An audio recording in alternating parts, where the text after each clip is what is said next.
Salut à tous, on se retrouve cette fois-ci pour Atomic Sky. Alors je sais, vous ne me l'avez pas demandé, mais j'avais envie de vous en parler, parce c'est une chanson qui a une structure harmonique peu courante, enfin peu courante, euh, non peu courante. Je pense que si on commence à chercher des exemples, on va en trouver beaucoup, mais sur la masse d'œuvres qui peuvent être produites, la masse de pièces musicales, surtout dans la chanson, qui peuvent être produites, c'est quelque chose qu'on ne retrouve pas souvent. Atomic Sky, paru sur Dance Etaria. Vous avez une harmonie qui n'est pas très compliquée, on va dire ça comme ça. Vous avez 3 accords, le Si mineur, le La majeur et le Ré majeur.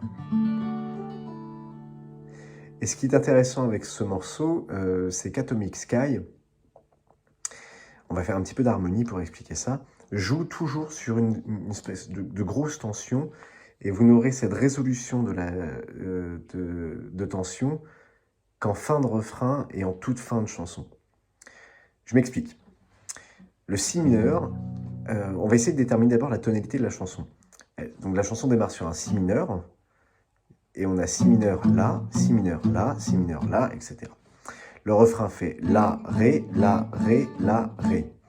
Et c'est pas si évident du coup de deviner la tonalité. Je vous la donne, c'est un Ré majeur. Le Si mineur, le Si dans la gamme de Ré, c'est le 6e degré. C'est le degré relatif mineur. Vous comptez, hein, Ré, Mi, Fa, Sol, La, Si. On tombe bien sur Si, c'est bien le relatif. Donc on sait que maintenant, en termes de degré, on a premier degré Ré, 6e degré Si. Le La, là-dedans, qu'est-ce que c'est du coup? Il suffit de compter, c'est une quinte. Ré, Mi, Fa, Sol, La. Et la quinte, c'est un accord, je crois qu'on a déjà eu l'occasion d'en parler avec La guerre est finie, il me semble. C'est un accord qui est assez particulier parce qu'il a un rapport très étroit avec la tonique, ou la fondamentale. Donc si vous voulez, dans les gammes en règle générale, dans le jeu des degrés en tout cas, on se sert régulièrement du premier degré, ici Ré, pour démarrer les chansons. Ensuite, le 5e degré vient apporter d'autres petits détails et créer une espèce de tension et une résolution naturelle. C'est pour ça qu'on retrouve ça d'ailleurs dans la chanson française, dans la vieille chanson française. Si vous prenez du Georges Brassens, vous aurez, ne serait-ce que la descente de basse, vous aurez toujours ce jeu de pompe entre le Ré, 4e corde, et l'accord, et ensuite la corde de La. Je dis 4e, c'est 3e corde, la corde de La, 2e corde. On a bien Ré, La. 1, 5, 1, 5, 1, 5. Et l'harmonie derrière en pompe. De même, en général, vous avez à la suite la même chose. On prend la quinte de l'accord, la quinte pardon, du Ré, donc le La, on joue un La majeur, et on va faire la même chose. Et quand on revient sur le Ré, vous n'avez pas besoin de trop réfléchir, hein, juste ressentez. Votre oreille va trouver ça très satisfaisant parce qu'elle va avoir la sensation que l'œuvre est terminée. 5e degré. Et Ré. Vous voyez? Donc c'est ce rapport-là qui est très intéressant. Donc vous avez d'un côté, ça crée une tension, mais qui est naturellement résolue. On va dire ça comme ça. C'est 2 degrés qui se résout mutuellement. C'est extrêmement intéressant. Parce que, de 2 choses, on va revenir sur Atomic Sky juste après, en deuxième point justement, mais en premier point, fondamentalement, l'idée de cette chaîne, c'est de vous montrer aussi un petit peu comment fonctionne une guitare et comment Indochine peut vous former à la guitare. Bien, vous noterez que finalement, la guitare, elle est construite par des cycles, elle est accordée par des cycles de quinte. Et c'est pas pour rien. Mi, La, Ré, Sol, Si, Mi. Vous pouvez prendre n'importe quel accord sur les 3 renversements principaux le Mi, le La et le Ré, donc ces 3 renversements-là, où que vous soyez sur le manche, vous aurez ce rapport premier degré, 5e degré au-dessus, toujours. Exemple, on va prendre Do. La quinte du Do, Do, Ré, Mi, Fa, Sol. Vous pouvez jouer Do et Sol juste au-dessus.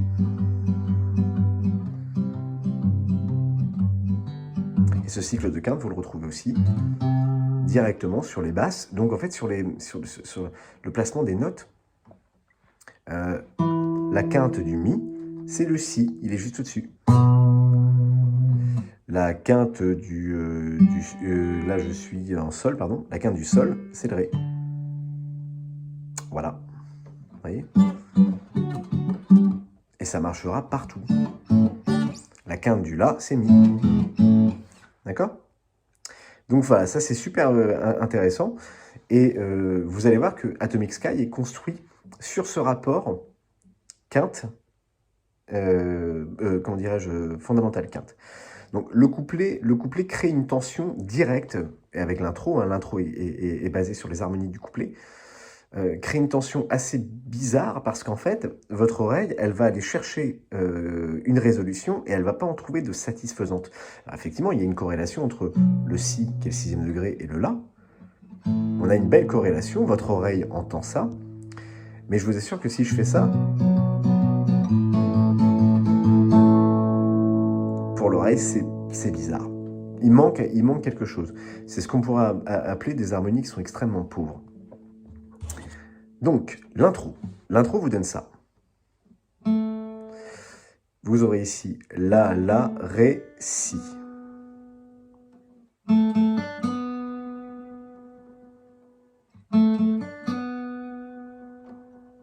Vous noterez d'ailleurs que ce riff-là, il descend le Ré. Même si c'est... Voilà, il descend le Ré. Et ensuite, vous avez cette fois-ci Ré, Ré, Ré, Ré... pourquoi je bloque comme ça? Parce que je suis très fatigué. Ré, Ré, Ré bémol. Ré, Ré bémol. Si, La.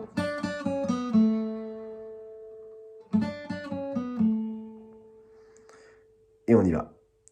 C'est juste une flamme, Si.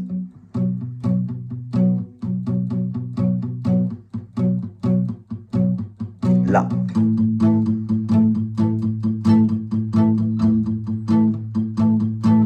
Et c'est tout le temps ça. Vous avez d'ailleurs une cellule rythmique qui est omniprésente. C'est souvent le cas dans l'album d'Anceteria. C'est le cas avec Justine aussi, en tout cas. C'est le cas avec Manifesto. Vous avez une suite de croches toujours. Vous avez ce truc-là qui sonne tout le temps.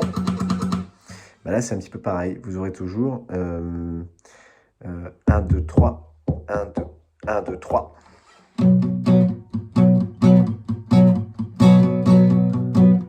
Donc c'est une cellule rythmique qui va revenir très régulièrement. C'est un schéma rythmique omniprésent dans le morceau. Donc il n'y a pas grand-chose à dire une fois qu'on a vu ça. Le refrain maintenant. La, La, La, La, Ré. Et en fait, quand vous chantez, d'ailleurs, si vous écoutez le chant, oh, le ciel. Ben, le mot ciel, c'est la note. Désolé, je chante très mal, je n'ai jamais dit que j'étais chanteur. Le mot ciel, c'est la résolution de votre mélodie. C'est la fin, justement, de la mélodie.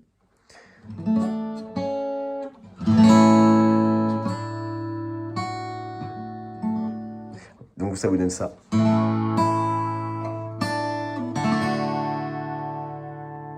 Donc on retrouve bien, systématiquement, on retrouve tous nos accords, tous nos harmonies.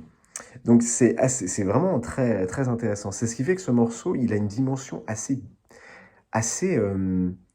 je dirais, céleste en fait. On a l'impression que ça flotte, on a l'impression que ça plane tout le temps. Et le choix des sons donne des impressions qui alourdissent ces impressions-là. Et on a l'impression que le morceau, il ne s'achève jamais vraiment. À part justement sur l'accord de fin, on va voir pourquoi. Et ça, c'est lié au solo de guitare. Donc, couplet. Dans le ciel, regarde le ciel. Et une fois qu'on a fini le refrain, on reprend le riff.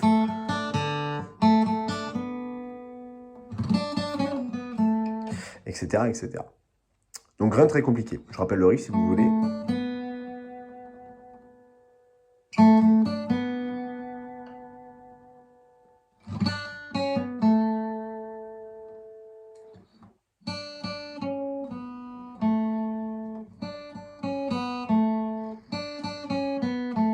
Voilà. Alors, une fois qu'on a vu ça, une fois qu'on a compris ça, on a compris déjà beaucoup de choses. On va revenir du coup sur le fameux solo, parce qu'il est, justement très révélateur de la construction du morceau. Donc, à la fin du morceau, une fois qu'on a passé le pont où le riff revient, etc., et qu'on a chanté une dernière fois le refrain, vous avez donc cette succession-là, La, Ré, c'est les accords du refrain. La, et en même temps, vous avez ce riff-là. Pardon.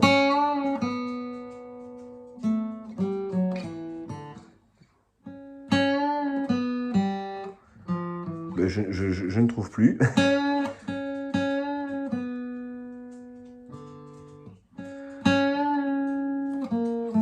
Ouais, c'est ça.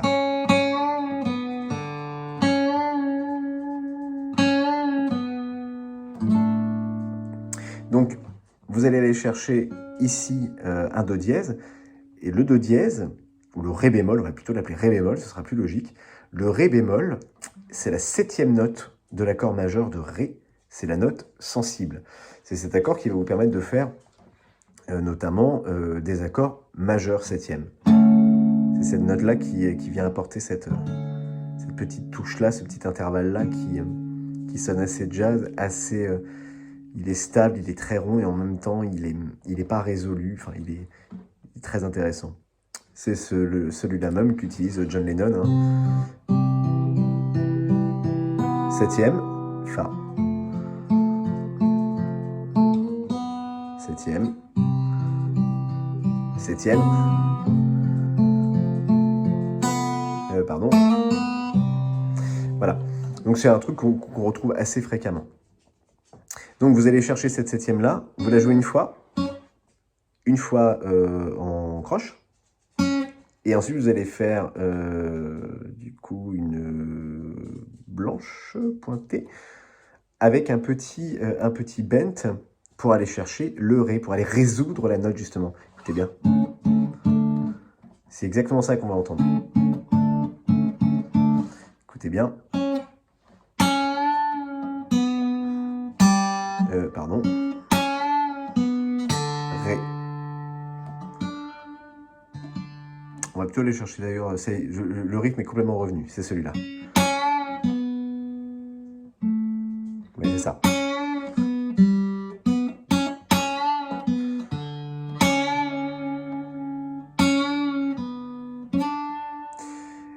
Et vous allez le commencer sur le La. Et là, ça devient vraiment foutrement intéressant, passez-moi l'expression, parce que sur le La, sur l'accord de La, le Ré bémol, bah c'est la tierce. Si, Do. Ouais, c'est la tierce majeure. Donc c'est assez bluffant de voir comment ils ont, comment je pense que c'est peut-être Stéphane qui avait trouvé ça, trouver justement la note qui permet de faire le lien entre deux accords qui ont un rapport très précis, un rapport quinte fondamental. Et cette note-là, on joue avec pour créer une tension, et cette tension permet la résolution derrière de l'œuvre. Donc La, Ré.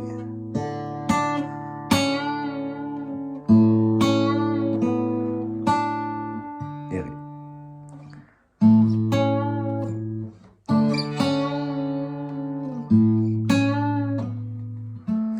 Voilà, moi je trouve ça extrêmement intéressant, ça témoigne juste d'une chose, alors ils l'ont peut-être trouvé par hasard, après tous les artistes c'est pas toujours, enfin l'art c'est pas toujours aussi intellectuel qu'on voudrait le faire croire, c'est aussi très sensationnel, peut-être qu'ils ont trouvé ça cool et puis c'est tout, peut-être, hein. Mais je ne peux pas m'empêcher de penser qu'à un moment donné, il y a un des membres d'Indochine qui a eu l'idée. Juste l'idée.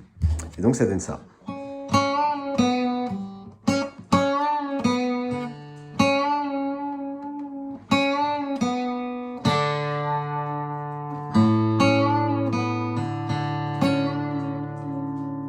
Et donc à chaque fois, cette note-là, elle flotte en fait.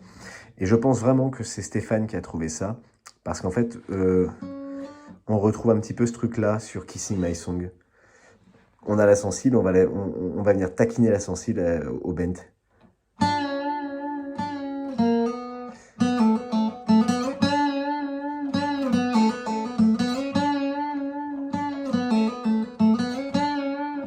Et donc c'est pareil, on vient chercher la sensible, c'est assez... voilà. Et une toute dernière chose, si vous êtes vraiment amateur de musique et de rock and roll notamment, vous savez, je joue pas mal sur Gretsch, j'aime bien le rockabilly, j'aime bien tout ça. Ben, ce jeu de sensible, en fait, c'est ce qu'allaient chercher les rockers des années 50 et 60 avec leur vibrato ou avec leur Bixby sur les grosses Gretsch, justement, en jouant en accord et en appuyant sur le vibrato. Ça venait faire descendre un petit peu l'accord, et donc on entendait surtout qu'on s'approchait de la sensible. Et ben là, c'est pareil. Voilà. Je vous laisse réviser ça, c'est très sympa à jouer. Et puis si vous avez besoin d'autres informations, n'hésitez pas. Comme d'habitude, je vais conclure sur un petit récap complet, et puis ce sera tout. Et dans le récap, je vais faire une toute petite parenthèse, parce qu'il n'y a pas un milliard de choses à raconter là-dessus. Toute petite parenthèse sur l'interprétation Nuit intime. Donc, album.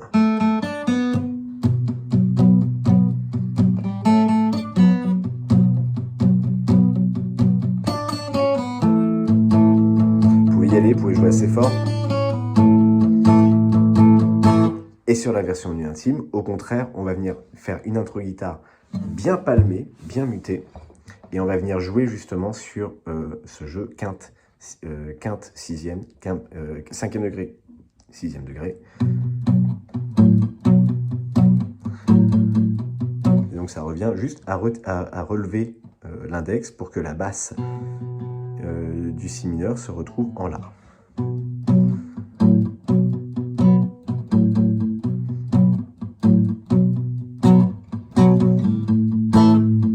Et là, vous pouvez aller chercher justement, ça c'est assez intéressant, vous pouvez aller chercher ici le si.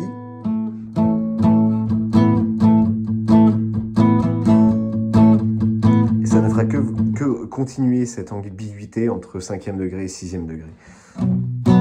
Ambigu. Ambiguïté. Ambiguïté. Ambiguïté. Ça crée tout cet esprit qui est vraiment très instable en fait.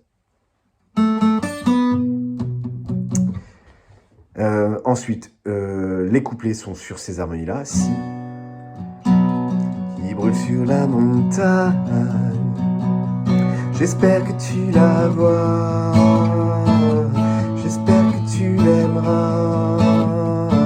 Vous pouvez aller chercher la carte ici, hein. C'est l'accord de sus4. Vous pouvez aller la chercher également, elle colle bien avec la mélodie, avec la voix. Parce que la voix vous fait ça.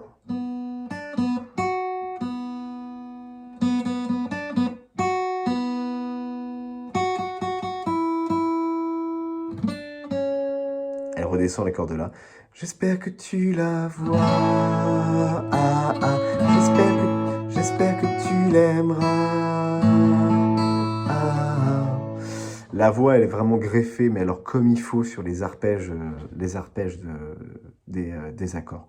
C'est un morceau qui paraît très simple, et quand on le regarde, c'est pas qu'il est simple, hein, c'est qu'il est bien fait. Et enfin, le refrain. Oh, le ciel, là, il n'y a pas plus de piège que ça, il n'y a pas besoin de faire du vachement original quand on a trouvé ce genre de riff et d'harmonie. Et enfin, le riff de fin. Pardon.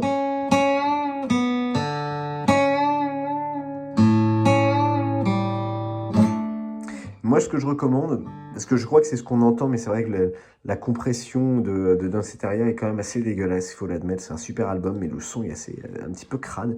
Je pense que c'est voulu d'ailleurs, mais ça n'avait pas les affaires d'un monsieur qui réfléchit comme moi. Donc moi, ce que je vous recommande, c'est de jouer la basse en La, de faire votre riff. Donc c'est ici 6 bends d'un demi-ton,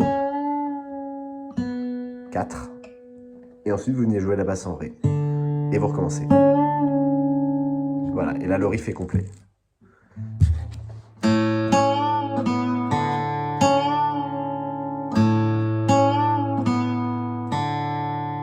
Voilà.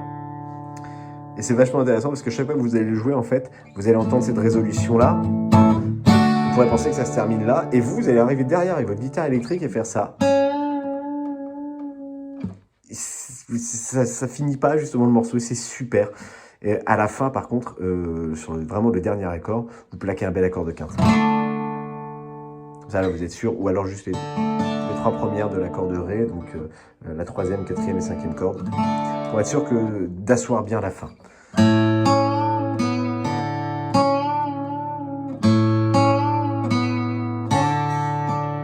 Encore une fois.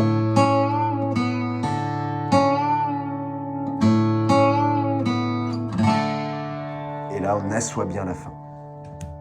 Voilà. Très intéressant d'aller écouter ensuite la version Nuit Intime, écouter le jeu de piano, l'arrangement piano. C'est lui qui s'occupe de créer cette tension-là en octave.